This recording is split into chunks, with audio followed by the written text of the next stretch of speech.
Madam, ஒரு satellite மாதிரி யார் கையிலையும் சிக்காம பரபரப்பா சுத்திட்டு இருந்த என்ன உங்க செக்ரட்டரின்னு சொல்லி கொலுபொம்மை மாதிரி ஒரே இடத்துல பிடிச்சி வச்சிட்டீங்க. உங்க செக்ரட்டரியா நீங்க சொல்றத நோட்ஸ் எடுக்கிற உரிமை மட்டும்தானா, இல்ல இப்படி அடிக்கடி ஃபைலை பார்த்து இருக்கிறீங்களே அது ஏன் கேட்கிற உரிமை கூட இருக்கா? ஷாம், ஆக்சுவலா சொல்லணும்னா நானும் என் வீட்டுக்காரரும் 2 பேரும் சேர்ந்து தான் இந்த கம்பெனியை எடுத்து பார்த்துட்டு இருந்தோம். ஆனா தவிர்க்க முடியாத சூழ்நிலையில அவர் யுஎஸ் போயிட்டாரு. தனியாலா நம்ம கம்பெனியை பாக்குறோமே, ஏதாவது பிரச்சனை வந்தா எப்படி சமாளிக்கிறதுன்னு அப்பப்போ கொஞ்சம் பயமா இருக்கும். ஆனா இப்ப சொல்றேன், நீங்க வந்ததுக்கு அப்புறம் எனக்கு ரொம்ப சப்போர்ட்டிங்கா இருக்கு. நான் உங்க கை காலை கட்டி போட்டு இங்கதான் இருக்கணும்னு சொல்ல வரல. நீங்க எங்க வேணாலும் போங்க வாங்க. எனக்கு ஏதாவது பிரச்சனை வரும்போது, ஏதாவது ஹெல்ப் தேவைப்படும் போது நீங்க வந்து எனக்கு ஹெல்ப் பண்ணுங்க. நீங்க இருக்கிறது ரொம்ப தைரியமா இருக்கு எனக்கு. Very good madam. நீங்க கையில வச்சிருக்கிறது ஆபீஸ் ஃபைலா இல்ல உள்ள கதவுக்கு தான் வச்சிருக்கீங்களா? அடிக்கடி சிரிச்சுக்கிட்டே இருக்கீங்க. பெத்தவங்களுக்கு குழந்தைங்க சாதிச்சா சந்தோஷம். ஒரு கம்பெனியை நிர்வாகம் பண்றவங்களுக்கு அந்த கம்பெனி நல்ல பேரும் லாபமும் சம்பாதிச்சா நிர்வாகம் பண்றவங்களுக்கு சந்தோஷம். நம்மள சீட் பண்ணானே அந்த மார்க்கெட்டிங் மேனேஜர் கோவிந்தன், அவனை வெளியில அனுப்புனதுக்கு அப்புறம் நம்ம கம்பெனியோட சேல்ஸ் ரிப்போர்ட் பல மடங்கு உயர்ந்திருக்கு. நீங்களே பாருங்களேன். இதனால நம்ம லயபிலிட்டிஸ் எல்லாம் குறைஞ்சு, பேங்க் லோனும் கூடி சீக்கிரமா முடிஞ்சு, லாபமும் அதிகமாகி நம்ம சுதந்திர பறவைகளா மாற போறோம். Very good. இந்த கம்பெனிய நல்ல ஒரு லாபகரமான நிலைக்கு கொண்டு வந்துட்டு மகா கிட்ட கொடுத்துட்டு அதுக்கப்புறம் நான் என்னோட வாழ்க்கையை வாழ ஆரம்பிச்சிருவேன். என்ன ஷாம்? பிரமாதம் மேடம். உங்க விடாமுயற்சிக்கும் தன்னம்பிக்கைக்கும் ஹேட்ஸ் ஆஃப். அப்படி சொல்லி தனியான வெட்டி விட்டுறாதீங்க ஷாம். ஏன்னா இந்த சக்சஸ்க்கு ஒரு வகையில மறைமுகமா நீங்களும் ஒரு காரணமா இருந்திருக்கீங்க. இந்த கம்பெனியில சேர்ந்ததுக்கு அப்புறம் முழுமையான காரணமா மாறிட்டீங்க. என்ன பாக்குறீங்க? அதான் நம்ம மார்க்கெட்டிங் மேனேஜர் கோவிந்தன் விஷயத்த நீங்க மட்டும் கரெக்ட் டைம்க்கு சொல்லாம இருந்திருந்தா நாங்க கண்டுபிடிச்சிருக்கவே மாட்டோம். நாங்க எவ்வளவு உழைப்பு போட்டிருந்தாலும் இந்த ஓட்ட பாத்திரத்துல தண்ணியை ஊத்துனா எப்படி ஒழுகிட்டே இருக்குமோ அந்த மாதிரி வேஸ்டா போயிட்டே இருந்திருக்கும். நிஜமாவே நீங்க செஞ்ச உதவி ரொம்ப பெரிய உதவி. அதை மறக்கவே மாட்டோம் நாங்க. அப்படிலாம் இல்ல மேடம். நானே சொல்லலனாலும் நீங்களே கண்டுபிடிச்சிருப்பீங்க. ஷாம், ரொம்ப தன்னடக்கத்தோட பேசாதீங்க. நீங்க இந்த மார்க்கெட்டிங் மேனேஜர் போஸ்ட்ல சேர்ந்ததுக்கு அப்புறம் நீங்க என்ன பண்றீங்கன்னு எனக்கு தெரியாதுன்னு நினைச்சிட்டு இருக்கீங்களா? நான் என்ன பண்ணேன்? எனக்கு எல்லாம் தெரியும் ஷாம். நம்ம கம்பெனிக்கு ஏற்கனவே 500 கஸ்டமர்ஸ் கிட்ட இருந்தாங்க. ராஜசேகர் சார் கிட்ட இந்த கம்பெனி கை மாறினதுக்கு அப்புறம் அவங்கெல்லாம் டைவர்ட் ஆகி போயிட்டாங்க. ஆனா அவங்க எல்லாரும் தேடி கண்டுபிடிச்சி கம்பெனியோட பேசி நம்ம கம்பெனிக்கே திருப்பி நீங்க டைவர்ட் பண்ணி விட்டுருக்கீங்க. ஐயோ, நான் எதுவும் பண்ணலைங்க. அப்படியா? ஆனா உங்க போன் பில் சொல்லுதே ஒரு வாரத்துல மட்டும் 8400 ரூபாய் வந்திருக்கே. அவ்வளவா வந்திருக்கு? அது பரவாயில்ல விடுங்க. நம்ம கம்பெனிக்கு சேல்ஸ் ஆர்டர் வந்திருக்குல்ல, அது போதும். நம்ம கம்பெனி லாபத்துல ஒண்ணா சந்தோஷம் தானே. கூடிய சீக்கிரம் பேங்க் லோன் அடைங்க. ஆமா, ஆக்சுவலா நம்ம எஸ்எஸ் பேங்க்ல தான் லோன் எடுத்திருக்கோம். ஜிஎம் விமலா மேடம் எனக்கு ரொம்பவே க்ளோஸ். இந்த இம்ப்ரூவ்மெண்ட்னால அவங்களும் ரொம்ப சந்தோஷமா இருக்காங்க.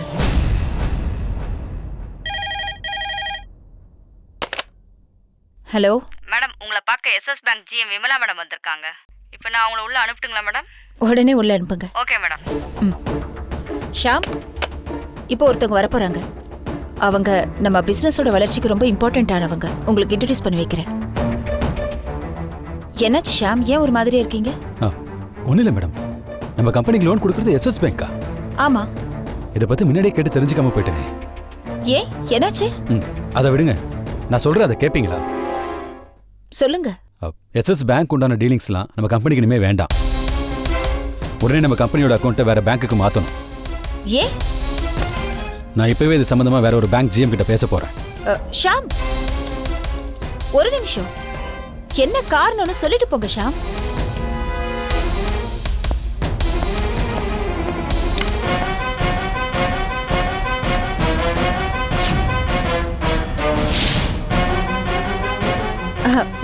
வாங்க மேடம், வாங்க. நானே உங்களை பேங்க்ல வந்து பார்க்கணும்னு நினைச்சேன், நீங்களே வந்துட்டீங்க. என்னாச்சு மேடம்? இவரு ஷாம், என்னோட பர்சனல் செக்ரட்டரி. ஷாம், நான் சொல்லல, Vimala madam, bank GM.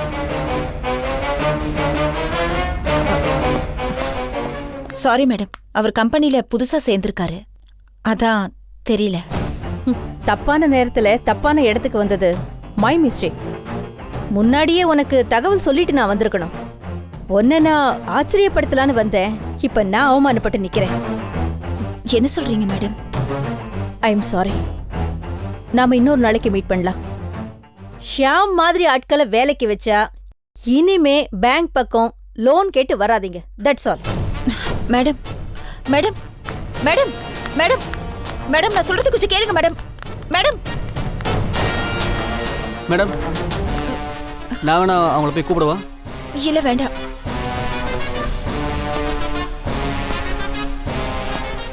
Sham, இங்க என்ன நடக்குது ஷாம்? அவங்கள உங்களுக்கு முன்னாடி தெரியுமா? அவங்க என்ன சொல்லிட்டு போறாங்க தெரியுமா? சாரி, அதை பற்றி எனக்கு கவலை கிடையாது. உங்கள் கம்பெனியோட ஃபினான்ஷியல் அவங்க தான் தெரிஞ்சிருந்தா இந்த கம்பெனியில் வேலைக்கு சேர்ந்துருக்கவே மாட்டேன். ஒன்று கம்பெனியோட பேங்க் அக்கௌண்ட்டை மாற்றுங்க, இல்லை என்னை விட்டுடுங்க. நான் கிளம்புறேன்.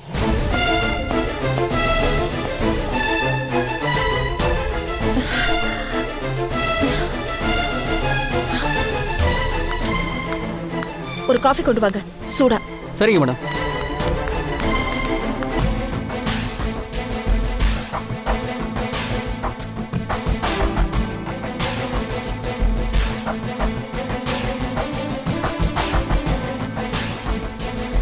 இன்னும் மயக்கம் கூட தெரியலையே.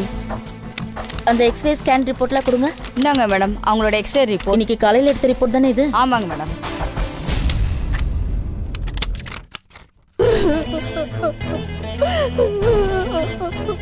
அழாதீங்கம்மா, கௌசல்யாக்கு எதுவும் ஆகாது. அவ கண்டிப்பா கண் முழிச்சிடுவா. இங்க பாருங்க, டாக்டர் செக்அப் பண்ண போயிருக்காங்க. எல்லாம் என் தலை. கவலைப்படாதீங்க, எல்லாம் நல்ல செய்தியா தான் சொல்லுவாங்க.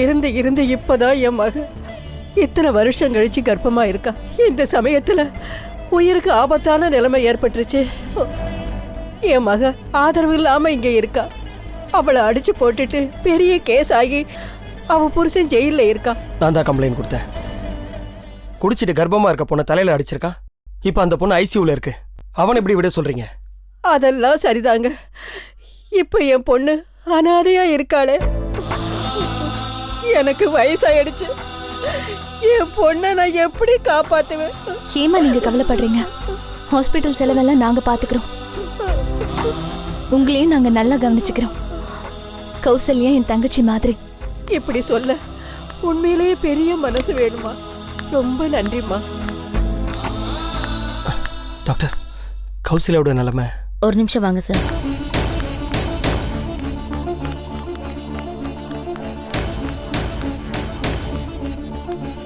அவங்களுக்கு பின்மண்டையில் அடிபட்டதுல மூளையிலேருந்து முதுகு தண்டுக்கு போற நரம்புல ரத்தம் கட்டி போயிருந்தது.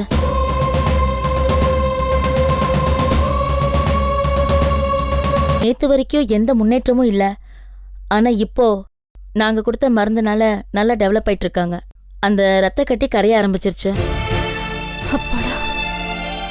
இன்னைக்கு எடுத்த ஃப்ரெஷ் ரிப்போர்ட்லாம் ரொம்ப நம்பிக்கை தருது. டாக்டர், அப்போ ஆபரேஷன்? இந்த முடிவை 2 நாள் தள்ளி போடலாமே. மருந்து மூலமாவே கட்டியை கரைச்சிடலான்னு ரிப்போர்ட் சொல்லுது. நாளைக்குள்ள அந்த பொண்ணு கண் முழிச்சிருவான்னு நம்பிக்கையும் இருக்கு. இந்த 2 பை காட்ஸ் கிரேஸ் நடந்துட்டா ஆபரேஷன் தேவையே இல்லை. Thank you doctor. ரொம்ப நன்றி டாக்டர். இது இப்போத்தைய நிலைமை. இது முன்னேற்றமும் அடையலாம், இல்ல நிலைமை மோசமாவும் ஆகலாம். அவங்க ஐசியூல இருக்காங்கன்றத ஞாபகத்துல வச்சுக்கோங்க. நாளைக்கு விபரீதமா ஏதாவது ஆச்சுன்னா அன்னைக்கு இப்படி சொன்னீங்களே டாக்டர்னு என்ன பிளேம் பண்ணக்கூடாது. அதையும் ஞாபகம் வச்சுக்கோங்க. என்னங்க அவங்க எப்படி சொல்லிட்டு போறாங்க? நாளைக்கு அவங்களுக்கு எந்த பிரச்சனையும் வந்துடக்கூடாதுல்ல, அதனால தான் அப்படி சொல்லிட்டு போறாங்க. டாக்டர் என்ன தம்பி சொல்றாங்க? என் பொண்ணு பொழைக்குமா பொழைக்காதா? நாளைக்குள்ள கௌசல்யா கண்ணு முழிப்பாலாம். டாக்டர் நம்பிக்கையா சொல்லியிருக்காங்க. இப்படி மாத்தி மாத்தி பேசிதான் எங்க அண்ணன் செத்து போயிட்டாரு. இனிமே நான் யாரையும் நம்ப மாட்டேன். எல்லாம் விதிப்படியே நடக்கட்டும்.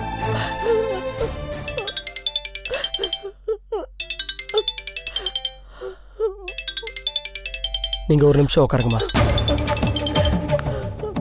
ஜெயந்தி, உங்க அம்மா ஃபோன் பண்றாங்க. உங்களுக்கு வேற வேலையே இல்ல. நேரங்காலம் தெரியாம முதல்ல அந்த காலை கட் பண்ணுங்க. இல்ல, அது தப்பு.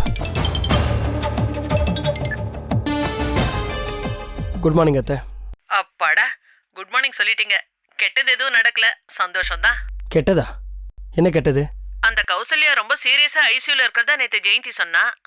சரி, ஜெயந்தி எப்படி இருக்கா மாப்ள? நல்லா இருக்கா. கௌசல்யா அவளுக்கு எப்படி இருக்கு? அவகிட்ட இம்ப்ரூவ்மெண்ட் இருக்கு. அப்புறம் மாப்ள வளகாப்பு இருங்க, உங்க பொண்ணுகிட்டே பேசுங்க. இந்தா உங்க அம்மா இதை வளகாப்பு பத்தி பேசணுமா? ஜெயந்திமா, ஜெயந்தி கண்ணு நீ எப்படி இருக்க? நாங்க நல்லா இருக்கோம். கௌசல்யா கூடி சீக்கிரம் குணமாயிடுவா. நீ எதை பத்தியும் கவலைப்படாத. நீ உடம்ப பாத்துக்கோ. வேலைக்கு சாப்பிடு. நாங்க ஹாஸ்பிட்டல்ல இருக்கோம். நாளைக்கு பேசுறோம். அவ்வளவுதான். கட் பண்ணிட்டாளே. அம்மா வளகாப்பா அது இதுன்னு சொல்றாங்க. அவங்க கிட்ட என்ன பேசுறதுன்னு தெரியாம ஓடி ஒளிய வேண்டியதா இருக்கு. இந்த நிலையில ஐசியூல இருக்கா. குழந்தை நிலைமை என்ன ஆகும்னு தெரியல. இப்ப என்னோட வாழ்க்கை கேள்விக்குறியா போயிடுச்சு.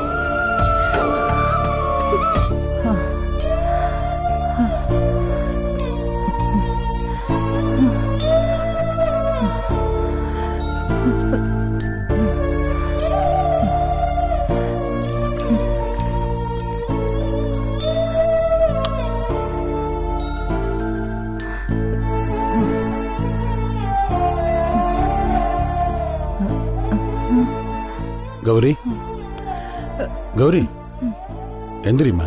இந்தா பார்த்து, இந்தா நீ கேட்ட கடுங்காப்பி போட்டு கொண்டு வந்திருக்கேன். உனக்கு கொண்டு வரலம்மா, எல்லாம் குழந்தைங்களை பற்றின மன உளைச்சல் தான். உண்மைதாங்க. இதே மன உளைச்சல்ல இருந்தா நான் கூடி சீக்கிரம் போய் சேர்ந்துருவேன். கௌரி, இப்படியெல்லாம் பேசாதம்மா. நீ இல்லாமல் இந்த உலகத்தில் நான் என்ன பண்ண முடியும் சொல்லு? ஏங்க, நான் போயிடுவேன்னு ஒரு வாய் வார்த்தையை தான் சொன்னேன். அதுக்கு அப்படியெல்லாம் பேசாத கௌரி, எனக்கு பயமா இருக்குல்ல. முதல்ல நீ கிளம்பு. ஜுரம் அதிகமாக இருக்கு, டாக்டர்கிட்ட போகலாம். அதெல்லாம் ஒன்றும் வேண்டாங்க. மாத்திரை போட்டிருக்கேன்ல. எத்தனை தடவை தான் மாத்திரை போடுவேன்? வா, டாக்டர்கிட்ட போகலாம். அதெல்லாம் வேண்டாங்க. மாத்திரையை போட்டு தலையில் கொஞ்சம் ஈரப்பத்து போட்டு கம்பளி போத்திட்டு தூங்குனா எல்லாம் சரியா போயிடும். கவலைப்படாத கௌரி, எல்லாம் சரியா போகணுங்கிறக்காக தான் சம்மந்தி பரிகார பூஜை பண்ண போயிருக்காங்க. தீபாவும் செல்வாவும் ஒன்று சேர்ந்துருவாங்க. சந்தியா திரும்ப கிடைச்சிருவா. அவளுக்கு ஒரு நல்ல இடத்துல கல்யாணம் பண்ணணும். நம்ம ஆசைப்பட்ட மாதிரியே நம்ம குழந்தைங்க 2 பேரும் சந்தோஷமா இருப்பாங்க. ஆமாங்க, சந்தியாவும் தீபாவும் பிறந்ததுல இருந்து இந்த கல்யாணம் நடக்கிற வரைக்கும் நம்ம ரொம்ப ரொம்ப சந்தோஷமா இருந்தோம். அதே சந்தோஷம் திரும்பவும் இந்த வீட்டுல நடக்கணுங்க. கண்டிப்பா நடக்குமா. நீ காஃபி குடிச்சிட்டு கிளம்புமா, சீக்கிரம்.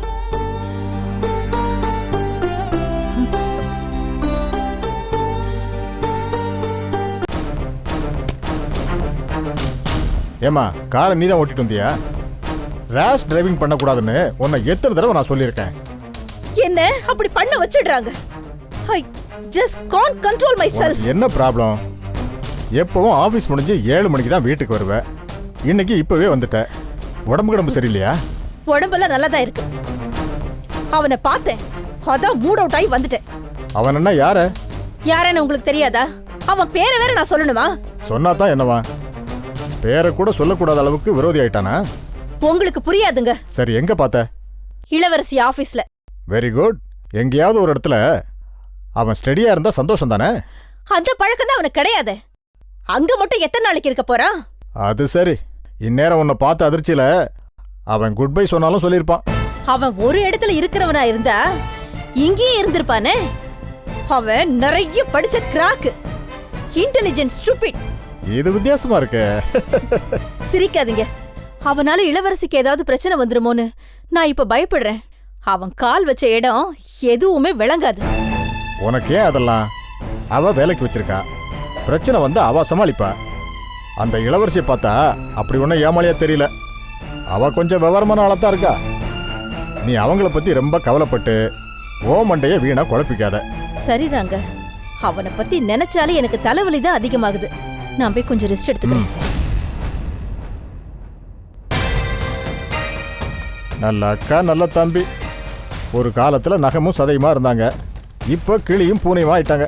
Bloody emotions, bloody relations. What nonsense. அம்மா, என்ன பண்றீங்க? காஃபி போடுறேன். ஏன் நான் போட்டு தர மாட்டேனா? இன்னைக்கு நீ போட்டு தருவ, நாளைக்கு உனக்கு கல்யாணம் ஆயிட்டா, புருஷன் வீட்டுக்கு போயிட்டா, அப்புறம் யார் எனக்கு போட்டு தருவாங்க? இப்போ நீங்க எதுக்கு கல்யாணத்தை பத்திலாம் பேசுறீங்க? பின்ன காலம் பூரா இப்படியே இருப்பியா? அதனால உன் காஃபியை குடிச்சு குடிச்சு எனக்கு காஃபி போடுறது டச் விட்டு போயிடக்கூடாதுல்ல. இந்தா, இன்னைக்கு நான் போட்ட காஃபியை நீ குடி.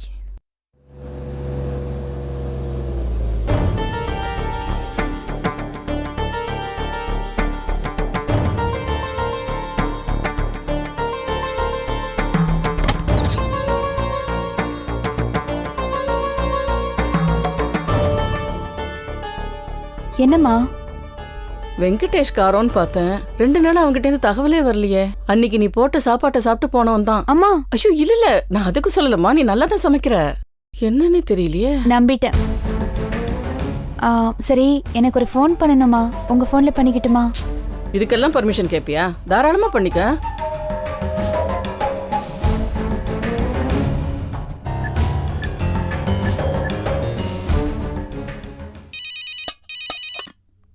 அக்கா ஃபோன் அடிக்குதுல, யாருன்னா எடுத்து பாறேன்.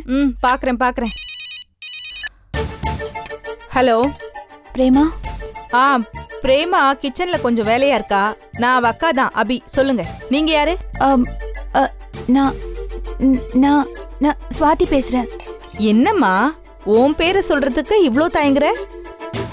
என்ன விஷயம்னு என்கிட்ட சொல்லு. இல்ல பிரேமா. ஒரு நிமிஷம் இருமா.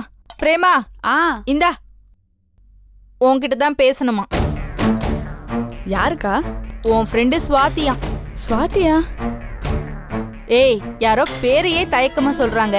ஏதாவது கடங்கிட வாங்குறதுக்கா இருக்கும். என்னன்னு கேளு. ஹலோ, நான் பிரேமா பேசுறேன். யாரு? ஏய், நான் சந்தியா பேசுறேன்.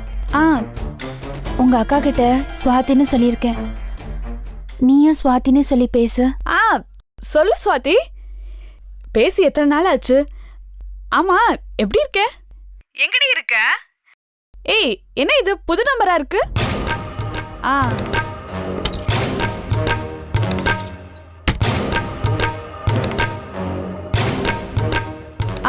சொல்லு சந்தியா, நான் தனியா வந்துட்டேன். எப்படி இருக்க? நான் நல்லா இருக்கேன். ஏன் உன் ஃபோனை எல்லாரும் எடுத்து பேசுறாங்க? பேசினா என்ன தப்பு? எனக்கு என்ன பாய் ஃப்ரெண்டா இருக்கான்? ரிங் அடிச்சா நான் பயப்படுறதுக்கும் பாஞ்சு வந்து எடுக்கிறதுக்கும். சரி, இது யாரோட நம்பர்? தயவு செஞ்சு அதை கேட்காத. இந்த நம்பரை ட்ரேஸ் அவுட் பண்ற வேலையெல்லாம் வச்சுக்காத. சரிடி சந்தியா. ஏய், எங்க அப்பா அம்மா எப்படி இருக்காங்க? நேர்ல போய் பார்க்க முடியல சந்தியா. ஆஃபீஸ் ஒர்க்கு ஜாஸ்தியா இருக்கு. நீ இல்லாதனால அந்த பொறுப்பெல்லாம் ஏன் தலையில தான் வந்து விழுது. வேற ஆளையும் யாரும் போட மாட்டேங்கிறாங்க. அதனால நேர்ல போய் பார்க்க முடியல.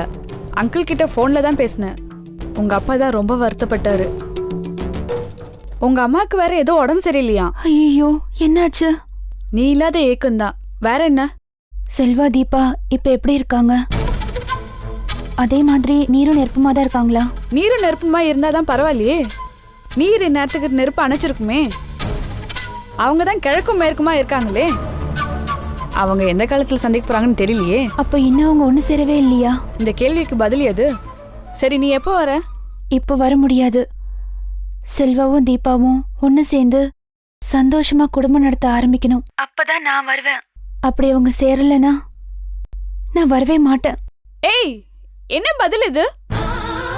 அப்போ உங்க அப்பா அம்மாவோட நிலைமை, உன் வாழ்க்கையோட நிலைமை? இந்த கேள்விக்கு பதில் ஏது? அது சரி, என் பிளேட்டை எனக்கே திருப்புறியா? உன் கையில தான் இருக்கு பிரேமா. நீ தீபாவை எப்படியாவது மீட் பண்ணி அவ மனசை மாத்து. வேற வழியே இல்ல. இங்க பாரு சந்தியா, என்னால முடிஞ்ச அளவுக்கு நான் ட்ரை பண்றேன். சரி, நான் அப்புறம் பேசுறேன். இருங்கம்மா, நான் பாக்குறேன்.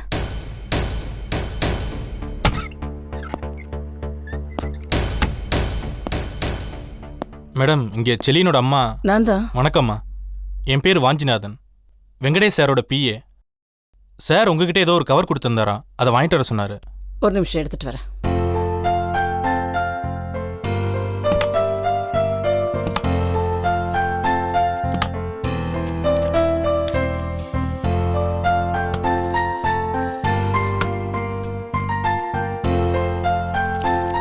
Thanks madam. ஏன்பா, உங்க சார் என்ன ரொம்ப பிஸியா?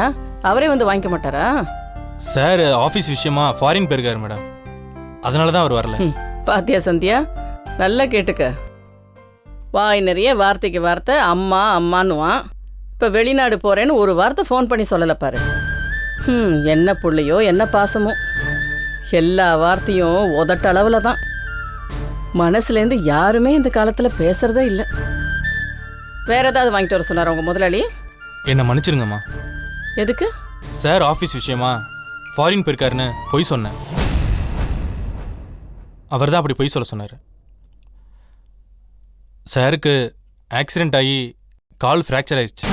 ஐயோ கடவுளே. ஹாஸ்பிட்டலில் இருக்காரு மேடம். இப்போ எப்படி இதை சொன்ன? வெங்கடேஷ் சார் வார்த்தைக்கு வார்த்தை உங்களை அம்மா அம்மான்னு ஆத்மார்த்தமாக சொல்கிறாரு.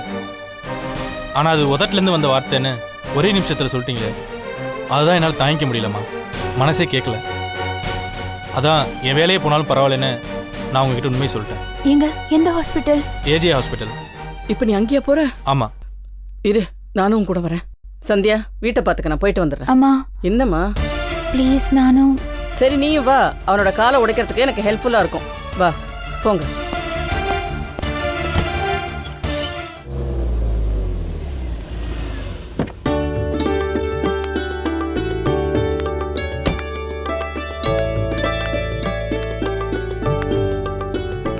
Excuse me sir. Yes come in. அடடே இளவரசி, வாமா. நல்லா இருக்கீங்களா சார்?